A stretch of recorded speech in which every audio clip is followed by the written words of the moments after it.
আর এবার অভিষেক বন্দ্যোপাধ্যায়ের খবর আপনাদের দিতেই হচ্ছে, কারণ তার বিপদ আরো বাড়লো।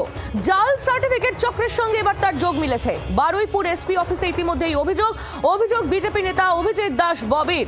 অভিষেক, শওকত মোল্লা সহ 7 জনের বিরুদ্ধে অভিযোগ করেছেন তিনি।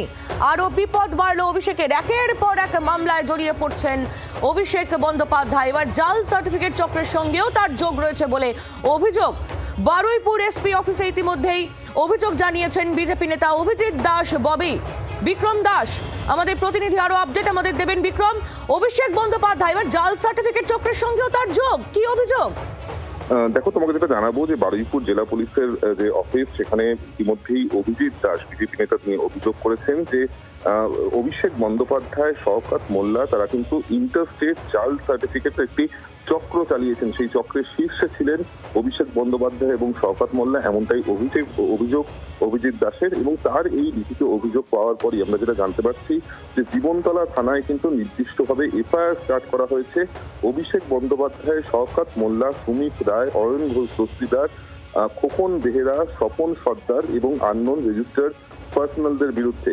অর্থাৎ অভিষেক বন্দ্যোপাধ্যায় এবং শওকত মোল্লা সহ মোট 7 জনের বিরুদ্ধে এই এফআইআর স্টার্ট করা হয়েছে, যেখানে অভিজিৎ দাসের, যিনি বিজেপি নেতা, যিনি অভিযোগকারী, তার অভিযোগ যে অভিষেক বন্দ্যোপাধ্যায় এবং শওকত মোল্লার নেতৃত্বে মূলত ইন্টারস্টেট জাল সার্টিফিকেটের র্যাকেট চলতো এবং সেই র্যাকেটের শিখর কোথায় সেই বিষয়ে জানার জন্য কিন্তু তিনি এই অভিযোগ করেছেন। তার ভিত্তিতেই আমরা যেটা জানতে পারছি যে জীবনতলা থানার তরফ থেকে একাধিক জামিন অযোগ্য ধারায় এই মামলা শুরু করা হয়েছে, এফআইআর স্টার্ট করা হয়েছে অভিষেক বন্দ্যোপাধ্যায়, শওকত মোল্লা সহ 7 জনের বিরুদ্ধে, এমনটাই পুলিশ সূত্রে আমরা জানতে পারছি। ধন্যবাদ বিক্রম তোমায়। বিক্রম দাস আমাদের প্রতিনিধি, আমাদের সঙ্গে ছিলেন বিজেপি নেতা অভিজিৎ দাস ববি। তিনি কি অভিযোগ করছেন শোনাবো আপনাদের। শওকত মোল্লা একটা ক্লাস 5-6 পড়া একটা ক্রিমিনাল, যাকে মমতা ব্যানার্জি বলেছিলেন তুই বোম বাঁধিস। তার প্রতিবার যখন ইলেকশনে দাঁড়াচ্ছে, প্রতিবার দেখাচ্ছে ও হচ্ছে হাইলি এডুকেটেড, রাজস্থান কোনো ইউনিভার্সিটি থেকে ও গ্র্যাজুয়েশন করেছে, সেটা হচ্ছে ও রেগুলার কোর্সে দেখাচ্ছে। তাহলে সে কি রেগুলার ফ্লাইটে করে যাতায়াত করেছিল? এবং তারপরে ও এবারে ইলেকশনে দেখাচ্ছে যে ও আপনার মাস্টার ডিগ্রি করেছে ও একটা ইউনিভার্সিটি থেকে পলিটিক্যাল সায়েন্সে। তো এইটা টোটালটা নিয়ে আমরা ইনভেস্টিগেশন শুরু করি এবং দেখা যায় যে ওর যত সার্টিফিকেট ও এখান থেকে একটা জালি সার্টিফিকেট চক্রের সঙ্গে যুক্ত আছে।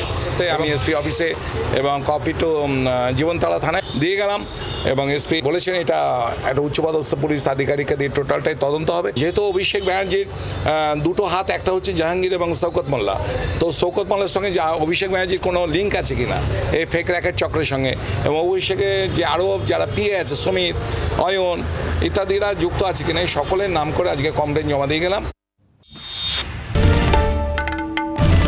বাংলার আওয়াজ, বাঙালির আবেগ, জি 24 ঘন্টা।